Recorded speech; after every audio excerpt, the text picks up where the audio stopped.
प्रयागराज में होने वाले सबसे बड़े धार्मिक आयोजन महाकुंभ का काउंटडाउन शुरू हो गया है।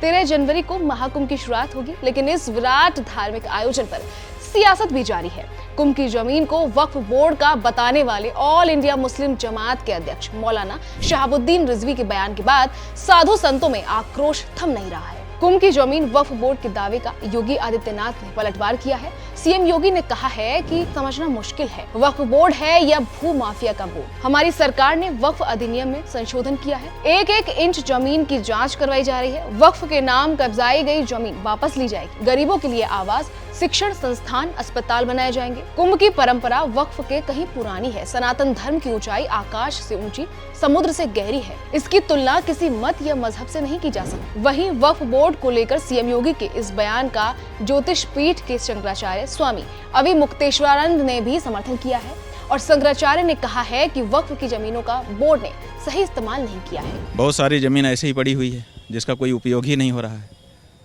तो आप वक्फ में ले लेते हो लेकिन उसका उपयोग नहीं करते। आप देखिए कि कोई ज़मीन है, उसका कितना उपयोग हो सकता है।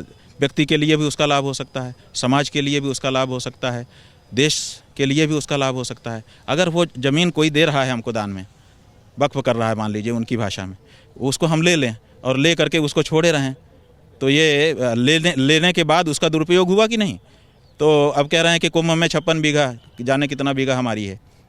क्या किया तुमने? चलिए आपको बताते हैं आखिर क्यों कुंभ की जमीन को लेकर विवाद शुरू हुआ। तो आपको बता दें कि ऑल इंडिया मुस्लिम जमात के अध्यक्ष मौलाना शहाबुद्दीन रिजवी ने सबसे पहले कुंभ की जमीन को वक्फ बोर्ड की जमीन बताया था।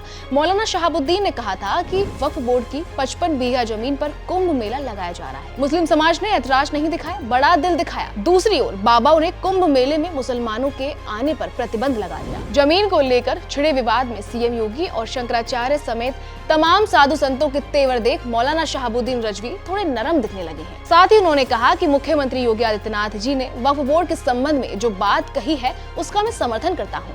साथ ही कहा कि वक्फ बोर्ड के जिम्मेदार लोगों ने भूमाफिया के साथ मिलकर खेल किया है। मुख्यमंत्री योगी आदित्यनाथ जी ने वक्फ बोर्ड के सिलसिले में जो कहा है उसका मैं समर्थन करता हूं, इसलिए कि जो हमारे बुजुर्गों ने जो जमीनों जायदाद वक्फ की थी, उन तमाम जायदाद का मकसद ये था, मंशा ये थी कि गरीब, कमजोर, लाचार मुसलमानों के लिए उसकी होने वाली आमदनी खर्च की जाएगी। वक्फ बोर्ड के जिम्मेदारों ने जमीन भू माफियाओं से मिलकर के करोड़ों की जमीनों को रेवड़ियों के भाव खुर्द-बुर्द कर दिया और वो सही मकसद में उसकी आमदनी खर्च नहीं हो पाई। यानी मौलाना ने भी मान लिया कि वक्फ बोर्ड ने भूमाफिया के साथ मिलकर इस जमीन पर कब्जा किया था। हालांकि मौलाना ने अब महाकुंभ के सफल आयोजन की कामना करते हुए प्रयागराज के मुसलमानों से खास अपील की है।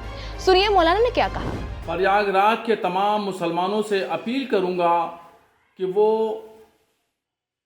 खुशहाली और सद्भाव के लिए जिन जिन मुस्लिम महलों से, जिन जिन मुस्लिम गांवों से श्रद्धालु गुजरें, उन पर फूल बरसा करके, पुष्प वर्षा करके उनका स्वागत और उनका इस्तकबाल करें। बता दें कि वक्फ के दावे के बाद कई सियासी दल अपनी राजनीतिक रोटियां सेकने में लगे, लेकिन इस बीच कुंभ और सनातन पर सवाल उठाने वालों पर सीएम योगी आदित्यनाथ ने भी बड़ी प्रतिक्रिया दी है और कहा कि जो कहते हैं सनातन बटा हुआ है वो कुंभ में आए। सनातन गौरव और गर्व का एक महा आयोजन है, एक महासमागम है। जिसको सनातन धर्म के गौरव और गरिमा को देखना हो तो वह कुंभ का दर्शन करे, कुंभ में आकर के अवलोकन करे। जो लोग एक संकीर्ण दृष्टि से सनातन धर्म को देखते हैं, यहाँ पे आपस में सांप्रदायिक मतभेद है, भेदभाव है या छुआछूत और अस्पृश्यता के आधार पर समाज को बांटने का काम करते हैं, उन लोगों को आकर के देखना चाहिए कि यहाँ न पंथ का भेद है, न जाति का भेद है, न छुआछूत है, न कोई लिंग का भेद है। बहरहाल योगी के सख्त तेवर के बाद मौलाना रिजवी के नरम तेवर से ये माना जा रहा है कि फिलहाल कुंभ की जमीन पर छिड़ी सियासी जंग थम जाएगी और महाकुंभ का भव्य और दिव्य शुभारंभ होगा। हमारे सहयोगी नितेश पांडे की इस खबर को लेकर आपकी क्या प्रतिक्रिया है, हमें कमेंट करके जरूर बताइए। और देश दुनिया की तमाम खबरों को जानने के लिए देखते रहिए एबीपी लाइव। मैं थी आपके साथ खुशी चौधरी।